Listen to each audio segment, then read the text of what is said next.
Hello guys, welcome to tarot reader Rajeshwari. और आप सबका वेलकम है क्लास में। और अब हम सीखने वाले हैं टैरो रीडिंग कोर्स। ये एक लंबा क्लास होने वाला है बट बहुत ही इंटरेस्टिंग क्लास होने वाला है। आप लोगों को बहुत ज़्यादा इंटरेस्ट आएगा टैरो रीडिंग में, क्योंकि एक मॉडर्न वे ऑफ एस्ट्रोलॉजी है जो हम सीखने वाले हैं आज। और सबसे पहले मैं आपको एक बात कहना चाहूँगी, मेरा इंट्रोडक्शन देना चाहूँगी। So myself Rajeshwari Rangrao Deshmukh. I am a tarot reader, numerologist, switch word expert and a face reader. और हम बाकी के भी क्लास सीखेंगे जल्दी। एंड आज का तो सेशन होगा हमारा इंट्रोडक्शन सेशन, और उसके बाद धीरे धीरे we will move forward and learn the interesting word of tarot reading. So हम स्टार्ट करते हैं। बट सबसे पहले मैं एक बात कहना चाहूँगी कि मैंने जो आप लोगों को PDF सेंड करके रखे हैं, तो उसके आप प्रिंट निकाल लीजिए, वो बेटर रहेगा, ताकि आप video lectures as well as physical जो नोट्स होते हैं मैं आपको कहूँगी कि ऐसा बाइंडिंग करा के लीजिए, ताकि आपको साइमल्टेनियसली रख के ये सब सीखने में और इजी जाएगा। आपको बाद में वो नोट्स अलग से पढ़ने नहीं पड़ेंगे, क्योंकि मैं एक सच बात आपको बोल दूँ, नोट्स बाद में पढ़ना होता नहीं है और इंटरेस्ट भी आता नहीं है, और सिर्फ नोट्स पढ़ के आपको कुछ समझेगा भी नहीं। सो आपको वीडियो प्लस फिज़िकल लेक्चर्स दोनों साथ में पढ़ने पड़ेंगे, and that will be very very easier. और टैरो रीडिंग बहुत ईजी है। अगर आपने यूट्यूब पे देखा होगा या कहीं किसी से सुना होगा तो सब कहेंगे कि बहुत हार्ड है, डिफ़िकल्ट है। ऐसा कुछ नहीं है। हम ईजी वे से कट डाउन कट शॉर्ट करके बहुत ही इंटरेस्टिंग वे से टैरो सीखने वाले हैं। ज़्यादा टाइम नहीं लगेगा। सो अभी भी हम टाइम वेस्ट नहीं करेंगे और ये लेक्चर हम स्टार्ट करेंगे। सो गाइज, आपने इंट्रोडक्शन वीडियो देख लिया होगा, पर टैरो रीडिंग सीखने के लिए हमें ऑब्वियसली टैरो डेक की ज़रूरत है। सो हम the original rider Waite tarot deck use करेंगे। देखो, ऐसी इसकी पैकेजिंग है ये बॉक्स की, और अंदर ऐसे कार्ड्स आते हैं। ठीक है, ये आपको मिल जाएगा लोकल स्टोर में भी और अमेज़ॉन पे भी, बट मैंने तो अमेज़ॉन से मंगाया था। सो आई वुड से कि अमेज़ॉन पे इजीली मिल जाता है, इजीली अवेलेबल हो जाता है, तो आप ये लीजिए। ठीक है, बाकी के भी डेक मिलते हैं, but rider Waite is a standard deck जो हम यूज़ करते हैं mostly. So I would say कि यही आप ऑर्डर करें। इसमें होते हैं 78 कार्ड्स। ओके, और ये इसका प्राइस आपको अमेज़ॉन पे देखिए ऑफ़र के हिसाब से जो होगा आप वो मंगा लें। पर without tarot deck you can not learn tarot reading, क्योंकि हमें कार्ड देख देख के रीडिंग सीखना पड़ता है। आप सिर्फ नोट्स और लेक्चर सुन के टैरो रीडिंग नहीं सीख सकते, इसलिए always prefer keeping a deck with you. So सबसे पहले ये ऑर्डर कर लीजिए। तो चलिए हम अब स्टार्ट करते हैं हमारे टैरो रीडिंग के लेक्चर से। सो फर्स्ट, हर चीज़ का एक हिस्ट्री होता है, हर चीज़ का एक इंट्रोडक्शन होता है, तो मैं वो दूंगी, आप आपके नोट्स में देख सकते हो। So the tarot deck is a 78 picture cards that has been used for centuries to reveal hidden truths. So tarot deck में होते हैं, मैंने जैसे आपको कहा, 78 कार्ड्स, और इस कार्ड्स में हिडन मैसेजेस होते हैं, हिडन ट्रुथ होते हैं, और ये कार्ड्स ये सब रिवील करते हैं। ठीक है, in the past few years interest in tarot card has been grown tremendously. आपने देखा होगा social media, Insta, YouTube, Facebook, अभी हर जगह पे सबने टैरो रीडिंग स्टार्ट कर लिया है। सबका अपना अलग अलग तरीका है टैरो रीडिंग सीखने का, हम भी अपने अपने तरीके से सीखेंगे। बट यू कैन सी, अभी हाल ही में कुछ सालों से बहुत फेमस हुआ है, क्योंकि टैरो रीडिंग के रिजल्ट्स भी उतने हैं। More and more people are seeking ways to blend inner and outer realities so that they can live their lives more creatively. They have discovered in a tarot a powerful tool for personal growth and insight. Tarot card से हमें reality पता चलती है, और हम हमारी life और एक क्लैरिटी के साथ जी सकते हैं और ट्रुथफुली जी सकते हैं। और ये टैरो रीडिंग से हमें इतने सारे डीप आंसर्स मिलते हैं कि हमारी एक पर्सनल ग्रोथ होती है, हमें खुद का एक इंसाइट मिलता है, हमें खुद का एक अलग एक क्लैरिटी मिलती है लाइफ में, because of tarot reading. Because tarot reading keep that powers to answer are difficult questions as well. ठीक है, tarot readings do not tell future, rather tarot reading is a tool for spiritual guidance and enables the person receiving the tarot reading to connect to his inner wisdom. Tarot readings help a person understand what he/she needs to know about a particular situation. तो आपको अभी समझ गया होगा कि tarot reading से future नहीं पता चलता कि कल क्या होगा क्या नहीं होगा, बट टैरो रीडिंग हमें हमारे लाइफ की एक क्लैरिटी देता है कि अगर आप कोई क्वेश्चन टैरो को पूछते हो, समझो, तो आपको टैरो बताएगा कि आप ये करना चाहिए नहीं करना चाहिए, आप ये करना ठीक होगा नहीं होगा, या फिर आपका अभी जो सिचुएशन चल रहा है वो क्यों है क्या है। इससे हमें एस्ट्रोलॉजी जैसे बहुत दूर का फ्यूचर नहीं समझता है, ठीक है, हर एक जो लॉजी है वो अलग है। तो टैरो में भी हमें अलग आंसर्स मिलते हैं, बट एक क्लैरिटी मिलती है सिचुएशन पे। टैरो रीडिंग की वजह से जो रास्ते में बाधाएं आई है वो हम निकालने में हमें हेल्प होता है। ठीक है, सो फ्यूचर प्रिडिक्ट नहीं कर सकते हम टैरो से, बट अभी की सिचुएशन पे रेमेडीज़, क्या प्रॉब्लम है, क्यों है, ये हमें टैरो रीडिंग से अच्छी तरीके से समझता है। Decks are best used as a tool of inner wisdom and guidance, as tarot readings give a person insight to past, current and future events based on person's current path at a time. The cards do not necessarily reveal what will happen, but instead allow a person to gain an understanding of a situation and determine the best course of action based on what is known and what the card show. जैसे मैंने अभी कहा कि tarot reading हर एक आदमी को एक clarity देता है कि हमें क्या करना चाहिए, क्यों करना चाहिए और किस वजह से ये सब हुआ है। हमें पास्ट, प्रेजेंट और फ्यूचर का एक क्लैरिटी जो मिलती है वो टैरो रीडिंग की वजह से मिलती है। ये हमारी प्रॉब्लम सॉल्व करता है, ये हमें एक प्रॉपर गाइडेंस देता है कि हमें क्या करना है और क्या नहीं करना है। ठीक है, और टैरो रीडिंग पढ़ने का, देखने का कोई सही और गलत तरीका नहीं होता, सबका अपना अपना तरीका होता है। आप ये टैरो रीडिंग सीखने के बाद भी शायद आपका एक अलग तरीका हो, और वो जिसके उसके एनर्जीज़ पे बेस्ड करता है, जिसके उसकी स्पिरिचुअलिटी पे बेस्ड करता है कि आप किस तरीके से टैरो कार्ड को अंडरस्टैंड करते हो और किस तरीके से टैरो कार्ड को पढ़ते हो, कैसी रीडिंग ऑफर करते हो। मीनिंग तो वही रहेगा पर तरीका सबका अलग होता है। ठीक है, पर फिर भी हमें टैरो रीडिंग में जैसे जैसे हमारा एक्सपीरियंस बढ़ता है वैसे वैसे हमें और चीज़ें समझती है। Fine, then we will see psychic protection. अभी हम अपने आप को टैरो रीडर बोलने से अच्छा हमें साइकिक बोलेंगे। क्यों? क्योंकि हमें कार्ड से एक नॉलेज गेन होता है, वी आर साइकिक एनर्जी, जिससे हमें सामने वाले की एनर्जीज समझती है, सामने वाले की एनर्जीज़ का हमें नॉलेज मिलता है, और हम हमारे खुद की एनर्जीज़ यूज़ करके सामने वाले का फ्यूचर बताने का एक पावर रखते हैं, सामने वाले की चीज़ें बताने का एक पावर रखते हैं। That's why we are known as psychic. ठीक है, अभी हमारा भी प्रोटेक्शन होना ज़रूरी है, क्योंकि इट इज़ नॉट नेसेसरी कि हमेशा हमें पॉजिटिव एनर्जीज़ वाले ही लोग मिलें। कभी कभी नेगेटिव एनर्जी वाले भी लोग मिलते हैं, तो हमारी एनर्जीज़ भी स्पॉइल हो जाती है। तो हमें अपने आप को प्रोटेक्ट कैसे करना है ये देखना है। तो सबसे पहले मैं आपको एक बात कहना चाहूँगी कि जो टैरो रीडिंग है ये इंट्यूशन और स्पिरिचुअल एनर्जी पे हम रीडिंग देते हैं। कोई भी कार्ड निकाल के कोई भी रीडिंग नहीं दे सकता, कनेक्ट होना चाहिए। अगर आप कोई क्वेश्चन पूछते हो और कार्ड अलग ही आया है, so what does it mean कि हमारा इंट्यूशन उतना स्ट्रॉन्ग नहीं है, हमारा स्पिरिचुअल कनेक्ट उतना स्ट्रॉन्ग नहीं है।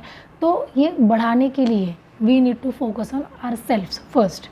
ठीक है, tarot reading for someone and walked away feeling as if you just have been completely drain out of your own energy और we are feeling bad. So मतलब इसका मीनिंग ऐसा है, जैसे आप साइकिक प्रोटेक्शन में देख पा रहे हो कि कभी कभी किसी इंसान की रीडिंग लेने के बाद हम बहुत ही ड्रेन हो जाते हैं, हम बहुत ही नेगेटिव फील करते हैं, हेडेक होने लगता है, मतलब ऐसे बैठने का भी मन नहीं करता। क्यों? क्योंकि tarot is a game of energy exchange. ठीक है, I am using my energies, you are putting your energies, और ये एनर्जी एक्सचेंज का खेल है। तो इसमें आपकी पॉजिटिव मेरे पास आती है, मेरी पॉजिटिव एनर्जीज़ आपके पास जाती है, आपकी नेगेटिव मेरे पास आती है, मेरी नेगेटिव भी आपके पास जा सकती है। तो इसीलिए ये एनर्जीज़ तो क्लीन होना भी ज़रूरी है। तो एनर्जीज़ कैसे क्लीन करते हैं? तो इसके 4-5 टेक्निक्स हैं। तो जैसे आप देख पा रहे हो आपके नोट्स में रिसेट अफर्मेशंस, मतलब पॉजिटिव अफर्मेशंस बोलने हैं, जैसे कि I am protected, I am safe, I am full of positive energies. ऐसे जो पॉजिटिव अफर्मेशंस होते हैं वो आपको कहने। सेकेंड, मेडिटेशन से होगा कैसा कि हमारा इंट्यूशन बढ़ेगा। ठीक है, हमारा एक स्पिरिचुअल कनेक्ट बढ़ेगा। ठीक है, मेडिटेशन से हमारा माइंड शांत होता है, तो मोस्टली नेगेटिव एनर्जीज हमारे पास जल्दी हमें अफेक्ट नहीं करती, आती तो है पर अफेक्ट नहीं करती हैं। ठीक है, परफॉर्म रिचुअल ऑन कार्ड्स, तो हम कार्ड्स क्लेंस करते हैं। Then listen to your personal needs and set boundaries, मतलब हमें हमारे एक बाउंड्रीज टैरो रीडिंग में रखना बहुत ज़रूरी है। You can't all the way go और हमेशा tarot reading back to back देते नहीं। Take your space, cleanse your energies, आपके एनर्जीज पे ध्यान दीजिए, आपका माइंडसेट पे ध्यान दीजिए। आपका अगर माइंडसेट ठीक होगा तो ही आप सामने वाले को प्रॉपर रीडिंग दे सकते हो, और तो ही कार्ड्स भी बराबर पुल होंगे, नहीं तो नहीं होंगे। ठीक है, release energy, go for a walk and take a deep breath. जैसे आपको फ्रेश फील होता है वैसे कीजिए। अगर आपको एक वॉक पे जाने से आपका माइंडसेट कूल होता है, नेगेटिविटी जाती है, तो वो कीजिए। ठीक है, एक ब्रेक लीजिए, सो जाइए, डीप ब्रीथिंग कीजिए। ऑलवेज टेक बाथ और freshen up after readings for at least at the end of the day. ठीक है, अगर आपने दिन भर में बहुत सारी रीडिंग ले रखी है तो एक काम कर सकते हो, आप डायरेक्टली एक बात ले सकते हो या फिर फ्रेशन अप हो सकते हो। ठीक है, उससे क्या होगा, पूरी नेगेटिविटी चले जाएगी। Pray before you start your reading to spiritual energies to connect with the client. ठीक है, प्रेयर कीजिए, आपका कोई भी जो जिनमें आप बिलीव करते हैं, मेडिटेशन या फिर कुछ भी, ओम नमः शिवाय वगैरह कुछ भी, आप रीडिंग स्टार्ट करने से पहले आपके जो है जिनसे आप कनेक्ट होते हो उनका एक प्रेयर कीजिए, सो दैट आपका रीडिंग करेक्ट आए, आपका इंट्यूशन बढ़े। ठीक है, और रीडिंग्स आने में और क्लाइंट से कनेक्ट होने में ईजी हो जाता है। Step on ground bare foods for 5 times. अगर आपने किसी की रीडिंग ले ली और उसके बाद इमीडिएटली अदर रीडिंग है, नहीं है टाइम जाके हाथ पैर मुँह धोने का, तो बेटर वे जो ग्राउंड होता है, हमारी जो ज़मीन होती है, उस पर 5 टाइम्स फुट, दोनों फुट स्टैम्प कीजिए, उससे पूरी जो आपकी नेगेटिव एनर्जी है वो निकल जाएगी। ठीक है, ये हुआ साइकिक प्रोटेक्शन। ये आपको क्या करना है, हम ऐसा ही सेम देखेंगे कि हमें टैरो कार्ड्स कैसे क्लींस करना है। ठीक है, नेक्स्ट पेज पे आप देख पा रहे हो how to clean your tarot cards. ठीक है, अभी हमें कैसे समझेगा कि टैरो कार्ड क्लीन है या नहीं, तो कभी कभी क्या होता है कि पहले की जो हमने रीडिंग ले रखी है उसकी एनर्जीज कार्ड्स में ट्रैप हो जाती है। ठीक है, बहुत ही नेगेटिव इंसान आया है, उसकी एनर्जीज हो गई हमारे कार्ड में ट्रैप, तो अगले वाले इंसान की रीडिंग बराबर नहीं आएगी और आपको वो समझेगा। अभी आपको मैं बोल रही हूँ तो आपको नहीं समझेगा, but when you will really sit and take readings तब आपको समझेगा, अरे इसका क्वेश्चन तो अलग था, कार्ड्स तो अलग पुल हुए, that you will automatically understand. You don't connect with the energy. जैसे मैंने कहा कि कार्ड देखोगे, अरे क्वेश्चन तो कुछ और है, कार्ड तो अलग ही पुल हो गया, तो that you will automatically get to know. Not getting proper answer, जो मैंने सही कहा, आपको प्रॉपर आंसर ही नहीं मिलेगा। तो इसका मीनिंग क्या हुआ कि नेगेटिव एनर्जी जो है ये कार्ड में ट्रैप हो चुकी है, इसलिए प्रॉपर आंसर्स नहीं आ रहे। तो इस पर सोल्यूशन क्या है, शफल द कार्ड्स। कार्ड्स को हमें ऐसा शफल करना है। ठीक है, इसका शफलिंग का आपको प्रैक्टिस करना पड़ेगा, नहीं तो क्या होता है ना, कार्ड गिर जाते हैं, उड़ जाते हैं। मेरे साथ भी ऐसा हुआ है, और ज़रूरी नहीं है कि हम आपने अभी नेट पे देखा होगा कि अचानक कार्ड गिर गया तो फिर वो एक मैसेज है यूनिवर्स का। नए नए कार्ड्स होते हैं तो शाइनी होते हैं, स्लिपरी होते हैं, इसलिए कार्ड्स मोस्टली गिरते हैं। तो इसका मीनिंग ये नहीं है कि यूनिवर्स ने कुछ वो कार्ड तो गाइड किया है स्लिपरी कार्ड से। इसलिए जब कार्ड्स यूज़ कर के रफ हो जाते हैं ना, तब जब गिरता है card, that is your universal message. ठीक है, separate major arcana, minor arcana, court cards. अभी ये क्या होता है मैं आपको धीरे धीरे आगे समझाऊंगी। सी ऑल द कार्ड्स और गिव ग्लैंस फॉर इट। आपको ठीक से आपके आंखों से पूरे कार्ड्स देखने हैं, अदरवाइज़ आपको एक धूप अगरबत्ती जो मिलती है ये आपको आपके साथ में रखनी है, और ये जो कार्ड्स है ये इसके ऊपर पकड़ के इसमें जो पॉजिटिव एनर्जी जाती है उससे भी आपका कार्ड क्लेंस हो जाता है। या फिर मार्केट में सेज मिलता है तो सेज से भी कार्ड क्लीन हो जाता है। ठीक है, ये 2-3 चीज़ें हैं आपको कैसे आपके टैरो कार्ड्स को क्लीन करना है। ठीक है, सो अभी टैरो कार्ड रखने का भी तरीका है। अभी ये हमारा तो ये हो गया ना, this are our asset now, तो इन्हें हम कैसे भी नहीं रख सकते, कहीं भी नहीं रख सकते, और किसी के हाथ में देना भी नहीं है। You are a tarot reader, आपके हाथ में ही कार्ड्स होना चाहिए, किसी को टच नहीं करने देना है, क्योंकि लोगों की नेगेटिव एनर्जीज हमारे कार्ड में नहीं आनी चाहिए। So never allow anyone to touch your cards. ठीक है, second thing, as soon as आपका कार्ड आपके पास आते हैं, सो प्रीफर करो कि आप सिल्क के क्लॉथ में या फिर वेलवेट के क्लॉथ में कार्ड्स को रखिए, ताकि सेफ रहते हैं, एनर्जीज अच्छी रहती है। या फिर आप एक काम कर सकते हो, मैं आपको दिखाती हूँ, ऐसे वुडन का बॉक्स मिलता है, आप वुडन के बॉक्स में भी आपके कार्ड्स स्टोर कर सकते हो। जैसे मैंने भी, मेरे पास जो अदर कार्ड्स है और एक डेक है वो मैंने वुडन के ऐसे इसमें सेव करके रखा है, इसमें रखा है। ठीक है, इसको वेलवेट का ये नीचे के साइड से भी। So either you can do this, ज़रूरी नहीं है कि इतना बड़ा बॉक्स ही में आप इन्वेस्ट करें। एक ऐसे वेलवेट का क्लॉथ का पाउच सी के लीजिए और उसमें आपके कार्ड्स स्टोर कीजिए। ठीक है, और हमें क्या करना है, हमें always care for your client. हमें हमारे क्लाइंट से प्रॉफिट नहीं निकालना है, हमें उसकी मदद करनी है टैरो कार्ड्स के through.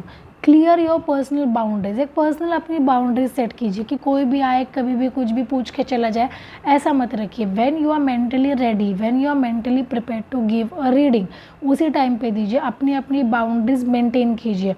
That client should never interfere in your personal life, या फिर कुछ नहीं, उन्हें डिटेल में चीज़ें एक्सप्लेन कीजिए एंड क्लियर दैट कम्युनिकेशन। ठीक है, keep your clients detail statement and confidential, हमें हमेशा पूरे क्लाइंट्स के डिटेल कॉन्फिडेंशियल रखना चाहिए। तो ये मैं आपको इजी वे में समझाती हूँ कि आप यही समझ लीजिए कि आप किसी कभी एस्ट्रोलॉजर के पास जाते हो, उनको अपने डिटेल बोलते हो, उन्हें अपनी प्रॉब्लम बोलते हो। अगर वही एस्ट्रोलॉजर आपकी डिटेल प्राइवेट लाइफ किसी और से शेयर करता है या फिर किसी तुरंत इमीडिएटली अदर क्लाइंट से शेयर करता हो, आपको कैसे लगेगा? Same exactly. Never share your client details with anyone, उनके खुद के फैमिली मेम्बर के साथ भी मत कीजिए। मतलब एक ही घर से अगर कोई मदर आती है, डॉटर भी आती है, मदर ने कुछ क्वेश्चन किया वो डॉटर को नहीं बोलना है, डॉटर ने कुछ क्वेश्चन किया वो मदर को नहीं बोलना है, क्योंकि हमारा काम सिर्फ उनके प्रॉब्लम सॉल्व करना है, हमारा जॉब है उनकी कॉन्फिडेंशियलिटी मेंटेन करना। कभी किसी के डिटेल्स किसी के साथ शेयर मत कीजिए, इससे क्या होगा, लोगों का आपके ऊपर से ट्रस्ट उड़ जाएगा और आपके पास फिर बाद में कोई क्लाइंट आएगा ही नहीं।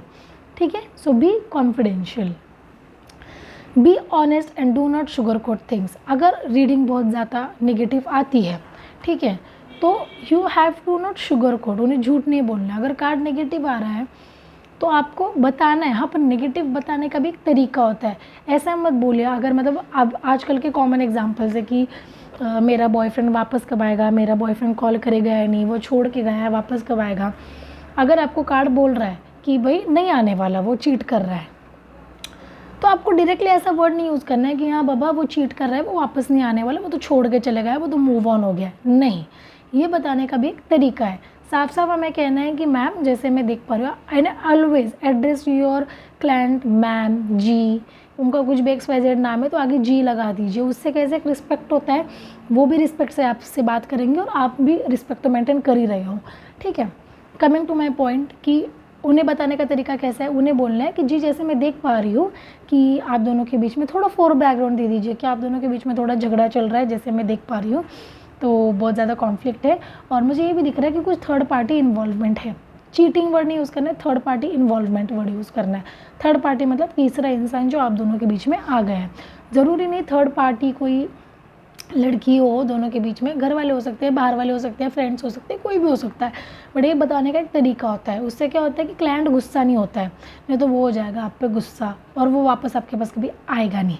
ठीक है, तो ये एक आपको पोलाइट वे में क्लाइंट से बात करनी है, क्योंकि आपको क्लाइंट जोड़ना है, तोड़ना नहीं है। ओके, ये एक तरीका मेंटेन कीजिए। और नेगेटिव भी कार्ड आए तो उन्हें एक समझाना चाहिए, आपको नेगेटिव मुंह पे नहीं बोल देना, एक समझाना है नेगेटिव कार्ड को भी। शुगर कोट मत कीजिए कि कई लोग डरते हैं कि अरे अगर ये तो बहुत नेगेटिव आया, अगर मैं इसे नेगेटिव बता दूंगी तो वापस नहीं आएगा। मत आने दीजिए, फ़र्क नहीं पड़ता है, क्योंकि आपको पता है कि अगर आप एक आधे क्लाइंट को बोलते हो कि आपके साथ 4 महीने के बाद ऐसा होने वाला है, वो अभी आप पे गुस्सा हो जाएगा, वो अभी आपको बोलेगा अरे कितना नेगेटिव बोला है मुझे, मेरे साथ ऐसा होगा, बुरा होगा, ये होगा, वो होगा। वो 4 महीने तक आपके पास भले ही वापस नहीं आएगी, पर 4th मंथ में जब उनके साथ वैसा सेम सिचुएशन होगा, वो सबसे पहले आपको आके बोलेगी। वो 4 महीने आपकी क्लाइंट नहीं आई थी, वो टूट गई थी 4 महीनों के लिए, पर जब उसके साथ एग्जैक्टली वैसा हुआ, वो आपके पास आएगी और उसका फिर आप पे ट्रस्ट बढ़ जाएगा कि अरे हाँ, इन्होंने मुझे बोला था तब कि 4 महीने बाद ऐसा होने वाला है, तो फिर वो आ गई वापस आपके पास। तो फिर ये होगी आपकी परमानेंट क्लाइंट। लेट से हुई पर हुई ज़रूर परमानेंट, राइट। इसे झूठ बोल के क्लाइंट मत बांधिए, सच बोलिए, शुगर कोट मत कीजिए, झूठे बातें बोल के ये मत कीजिए। क्योंकि अगर आपने बोला कि नहीं आपको 2 दिन में गुड न्यूज़ मिलने वाली, भले हमें कार्ड में दिख रहा है कि नेगेटिव है, नहीं मिलने वाली, पर फिर भी हमें डर क्या होता है कि ये मेरा क्लाइंट टूट जाएगा, इसलिए हमने झूठ बोल दिया। 2 दिन के बाद उसके साथ बहुत बुरा हुआ, तो वो तो आपकी ज़िंदगी भर कभी क्लाइंट बनने नहीं वाली और वो 4 लोगों को बोलेगी कि आपके पास ना आए। तो always be careful, never lie. Okay, leave your personal judgement at door. Personal judgement अब मैं अच्छे से एक्सप्लेन करती हूँ आपको कि क्लाइंट का कुछ भी प्रॉब्लम हो, you are no one to जज देम। ठीक है, हमारा काम उन्हें बस हेल्प करना है, उन्हें गाइड करना है, उन्हें रेमेडी देना है। हमारा काम उन्हें जज करना नहीं है। कुछ भी प्रॉब्लम हो, कुछ भी एज हो, कितना भी गंभीर समस्या हो उनके लाइफ में, we are no one to जज, we are there to just guide them, help them. ठीक है। इसलिए हमें उन्हें बिल्कुल जज नहीं करना है, हमें उन्हें कुछ बोलना नहीं है उसके ऊपर। पर्सनल ओपिनियंस हमें तभी देने हैं जब वो पूछेंगे। उन्होंने अगर पूछा कि आप मुझे बोलिए कि what should I do apart from cards, तो आप आपका पर्सनल जजमेंट उनको दे सकते हो। Encourage your clients to use the inner guidance. आप हमेशा आपके क्लाइंट्स को बोलिए कि थोड़ा स्पिरिचुअली कनेक्ट हो जाए, अपनी दिल की आवाज़ सुने, थोड़ा मतलब मेडिटेशन करने से एक पावर बढ़ती है हमारी, इंट्यूशन बढ़ता है, तो वो उन्हें हम एंकरेज कर सकते हैं। ठीक है। So this are some things that we should remember and we should be careful of. और ये चीज़ें हमें एथिक्स ये हमें मेंटेन करना ज़रूरी है टैरो रीडिंग में, that will be always better. और एक बात मैं कहना चाहूँगी, ये पॉइंट इसमें मेंशन नहीं है, always trust your cards, never test your cards. हमें हमारे कार्ड्स पर ट्रस्ट करके रीडिंग लेनी है, टेस्ट नहीं करना है कि चलो देखते हैं क्या कार्ड बोलता है, चलो देखते हैं कार्ड सच बताता है या नहीं। Never do that. Always and always trust your cards, never test them कि कार्ड्स कितना सच बोलते हैं। हमें उन पर ट्रस्ट करके, विश्वास करके उनका गाइडेंस लेना है। और देखिए टैरो कार्ड्स नेवर लाए। जब आप आपके डेक से कनेक्ट हो जाओगे, आपको भी ऐसी फीलिंग आएगी। ये सबका एक पर्सनल डेक हम खरीदते हैं, कुछ टाइम के बाद आप ये डेक से इतना कनेक्ट हो जाते हो कि आपकी सभी रीडिंग्स करेक्ट आते हैं।